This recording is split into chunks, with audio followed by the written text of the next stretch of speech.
تو یہ وہ لوگ ہیں کہ جن کو رسول کے نواسے نے تمام نگاہیں رکھتے ہوئے امامت کی حقیقی نگاہ سے ٹٹول لیا اور تول لیا۔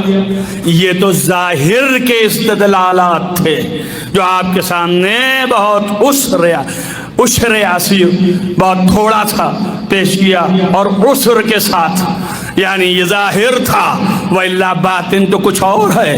ابھی بھی یہ ہمارے لیے تشفی وہ امامت کی نگاہ اپنی جگہ پر معین کیسے ہوئی؟ میں اکثر جواب دیتا ہوں، بہت سے پوچھتے ہیں کہ بھائی کیا واقعہ تھا، حقیقت کیا ہے؟ عبداللہ ابن عباس آگے بڑھ جا رہے ہیں، یہ معرفت کی انتہا تھی ان کے کہ امام وقت کو مشورہ دے رہے ہیں۔ محمد حنفیہ آگے جا رہے ہیں، کہنے ٹھیک ہے آپ کو روکتا تو نہیں ہوں، لیکن ان بچوں کو چھوڑ جائیں، توجیحات اور تعویلات میرے پاس موجود ہیں، لیکن میں یہ کہتا ہوں کہ حسین نے نہ محمد حنفیہ کو بنایا، یہ ان کے عمل نے خود ظاہر کر دیا کہ کیا ہیں یہ، اور نہ عبداللہ ابن جعفر کو بنایا، ان کی بھی حقیقت واضح ہوئی۔ عبداللہ ابن عباس کو نہ بنایا، ان کا بھی روشن ہوا۔ کیا وجہ ہے؟ یہ وجہ تو جتنی بیان ہوتی رہیں گی قیامت تک اپنی فہم سے ہے، لیکن حقیقت یہ ہے کہ امام پابند ہے اس کی مرضی کا۔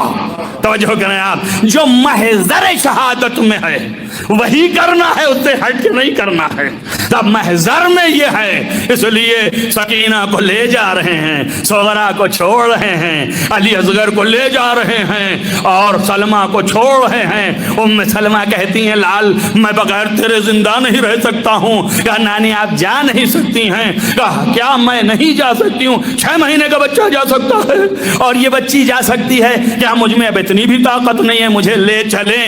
آپ دیکھیں یہاں پر بھی اظہار قدرت ولایت الہیہ حسین نے ایک لمحے میں کیا۔ کہا نانی جان بڑی مسائب، بڑی مصیبتیں ہوں گی جو آپ برداشت نہ کر پائیں گی۔ کہا میرے لال وہ کون سی مصیبت ہے؟ آپ نے کہا ان انگلیوں کے درمیان دیکھیے، اور جب انگلیوں کے درمیان نگاہ کیا تو دیکھا جوان اپنی ایڑیاں رگڑ رہا ہے۔ کہا میرے لال یہ کون ہے؟ کہا نانی اماں یہ میرا جوان علی اکبر ہے، سینے پہ برچی کھایا ہوا ہے۔ نگاہ دوڑائی تو دیکھا کہ ایک بچہ ہے کہ جس کے کپڑے اتنا چھوٹا سا ہے، خون سے تر ہے۔ یہ کون کا؟ یہ 6 مہینے کا علی اصغر ہے۔ اور نگاہ دوڑائی تو ایک میت پڑی ہے، دیکھا کہ اس میت کے اوپر تو کہیں سے کوئی آثار ایسے نہیں ہے کہ جو ظاہر ہو، سب گھوڑوں کی ٹاپوں کی ہے۔ پوچھا یہ کیا ہے؟ کہا یہ میرا بھتیجا قاسم ہے۔ عزیزہ ایک ایک کا نام آتا رہا، یہاں تک کہ دیکھا دریا پہ جوان لیٹا ہے۔ پوچھا یہ کون ہے؟ کہا عباس ہے۔ گودال مقتل کا مشاہدہ کیا، شمر کو جاتے دیکھا، ارے برداشت نہ ہوا۔ کہا بیٹا یہ کیا ہے؟ کہا نانی جان شمر ہے، آپ کے نواسے کے گردن پہ چھری رکھ رہا ہے۔ عزیزو دیکھیں 2 انگلیوں کے درمیان لوگ پوچھتے ہیں علم غیب ہے کہ نہیں ہے؟ ارے میں کہتا ہوں امام علم غیب ہی نہیں جانتا، بلکہ غیب کو کر کے دکھا رہا ہے، مشاہدہ کرا رہا ہے۔ سمجھو اور غور و فکر کرو، معرفت پیدا کرو۔ عزیزو جس نے یہ سب دیکھا دکھایا ہو، کیا اس کی انتخاب بے نگاہ میں کوئی کہیں سے نقص ہو سکتا ہے؟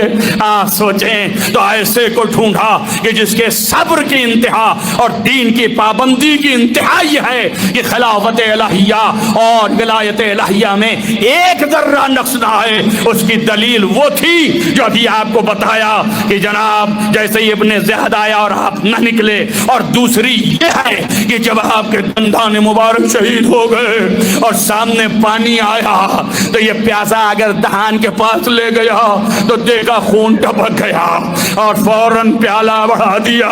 ارے پی لیتے، پیاسے اتنے ہیں، کیا استرار کا حکم نہیں ہے؟ اللہ اکبر۔ دیکھیے آپ نفس پر اپنے قابو اس قدر کیوں؟ اس لیے کہ اگر حسین کا سفیر ہے تو حسین 3 دن پیاسے بھوکے رہیں گے۔ تو یہ سفیر بھی بھوکا پیاسا جائے۔ بس عزیزو ختم کیا دو چار جملے کہ صرف آج کی شب کی مناسبت سے، شب شہادت مسلم ابن عقیل، میں صرف یہ کہنا چاہوں گا کہ آپ دیکھیں یہ کیا تماثل ہے کہ رات بھر عبادت کیا اور ایسی عبادت، لیکن صبح میں جب آیا تو لوگ جو ہیں اس کے ساتھ نہیں ہیں، جو 18,000 بیعت کے مشہور کے مطابق ایک بھی نہیں ہے۔ مسلم تنہا ہے، یکو تنہا ہے۔ یہ تنہائی مسلم کی کیوں؟ ارے بھائی 18,000 میں تو اور بھی تھے، حالات پیدا ہو گئے ضرور۔ سعید و زہیر کدھر گئے؟ آپ بتاؤ حبیب کدھر ہیں؟ مسلم ابن اوسجا کہاں ہیں؟ اور بھی کوفے کے ہونہار صحابی جو کربلا میں تھے یا کوفے میں تھے کدھر چلے گئے؟ اللہ نے ایسا موقع فراہم کیا کہ مسلم تو جس کا سفیر ہے تو بھی یکو تنہا ہو جا، ویسے ہی جیسے حسین تھے کہ جب وہ سوار ہونے لگے تو پکارا ہے میرے شیرو اٹھو، ارے دیکھو تمہارا امام تنہا جا رہا ہے۔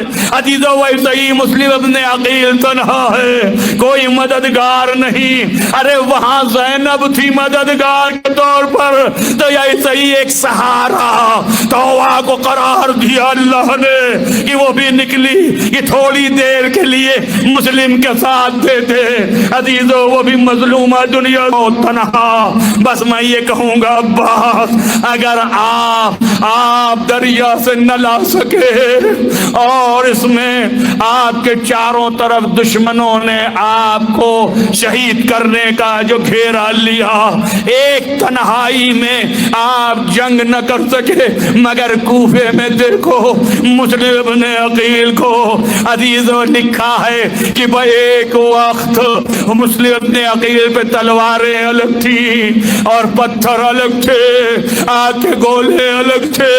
ایک مجاہد تنہا اپنی کاٹ کر رہا ہے، ارے کوئی نہیں جو بچانے والا ہو، نہ دائیں ہے کوئی نہ بائیں ہے، لیکن تلوار ویسے ہی تیزی سے چل رہی ہے۔ یہاں تک کہ ابن زیاد کو کہا گیا کہ اور فوج بھیج دے، اس نے کہا ایک انسان کے لیے، کہا تو کیا سمجھا ہے یہ بنی ہاشم کا فرد ہے۔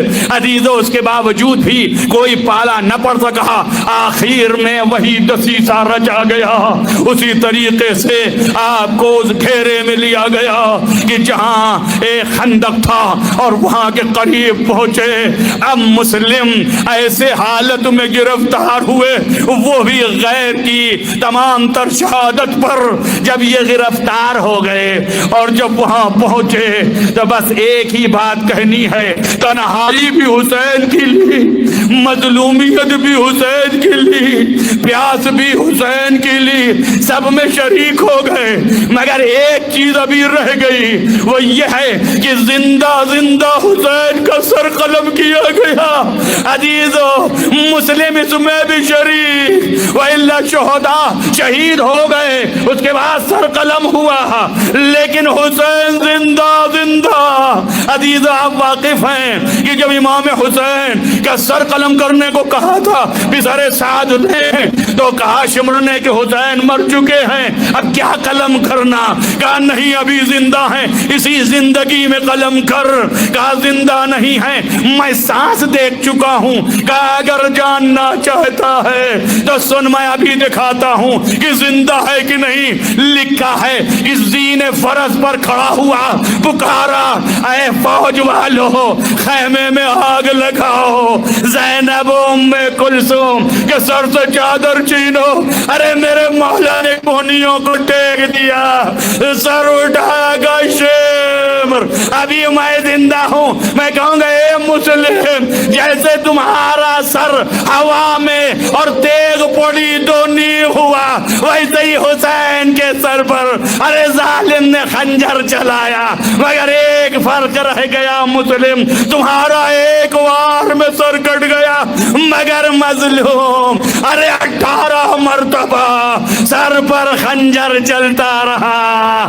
کبھی سیدہ کی آواز آئی اے شمر میرے بچے نے کیا کیا، ارے کبھی رسول اعظم اے شمر اپنا سر کھولے ہوئے پا برہنا، شمر میرے حسین نے کیا بگاڑا۔